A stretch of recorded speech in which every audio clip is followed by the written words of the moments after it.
Starbucks is a company that I bought into right after its big fall a few months ago, but sold right after they jumped up by more than 25% after announcing their new CEO. And so in today's 3-minute video, I will explain exactly why I sold this company. We will figure out its intrinsic value and look into its fundamentals to figure out if with their current stock price falling, there might be a buy at their current trading price. So first of all, let's have a look at their trailing free cash flow payout ratio, which is sitting at almost 70%.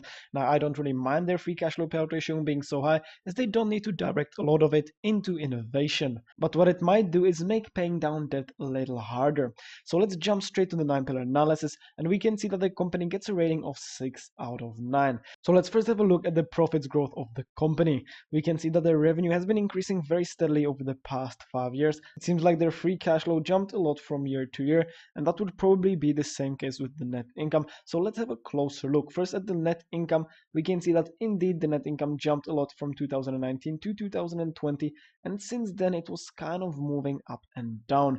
But if we have a look at the free cash flow, we can see that as well jumped a lot from 19 to 20, and since then it was declining actually. So in the past 4 years, Starbucks really didn't have any growth in the net income and in the free cash flow, which I really don't like that much. But the main reason why I sold the company after its 25% jump is that it inflated their PE ratio and their price to free cash flow. When I bought the company, it was undervalued compared to its earnings. But if we have a closer look, currently the PE ratio is sitting at 27.82, which is higher than the range we would like it to be in. So Starbucks is overvalued compared to the earnings they generate, and I really don't think that with their declining free cash flow and net income, they should be traded at a premium. And that is the same case with the free cash flow that is currently sitting at 31.54, above the range that we would like it to be in. So essentially what the huge 25% rise in stock price did is that it inflated the PE ratio and the price to free cash flow, making the company overvalued, and that's why I sold out. Now there are a few things I like about Starbucks. They have decreasing shares outstanding, and their 5-year profit margin is very decent, sitting at 26.24%. Now one thing I really hate about Starbucks is their long-term liabilities over the 5-year free cash flow negative dividends, which is sitting at 86.61.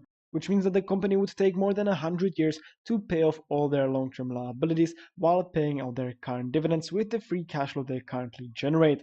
Now the company does have quite a lot of long-term liabilities, but the thing that makes this ratio so high is the company's dividends. Starbucks really doesn't generate enough free cash flow to pay out such a high dividend. So I really don't think that Starbucks' dividends are safe, and I do think that there will be a dividend cut quite soon unless they manage to raise their free cash flow by quite a bit. But let's calculate the company's intrinsic value. First, using the Graham's formula revised, plugging in an earnings growth estimate at almost 17%, we get an intrinsic value of $97.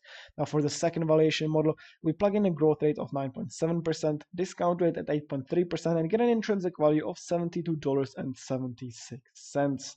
Now when we compare Starbucks to 3 of its competitors, we get an intrinsic value of $75.03, which is lower than the current trading price, and that is because Starbucks' P ratio is higher than its competitors' P ratios. And finally, for the dividend discount model, I project a future growth rate of 5%, and that gives us an intrinsic value of $73.46. Now finally, averaging out these 4 valuation models, we get an ultimate intrinsic value of $79.58, which is almost 14% lower than the current trading price. And with a margin of safety of 10%, you would get an acceptable buy price at $71.60. And so I really think that Starbucks is currently overvalued, and I'm happy that I sold it after the 25% jump. And with that, if you enjoyed the video, make sure to leave a like and subscribe, as it really helps me out.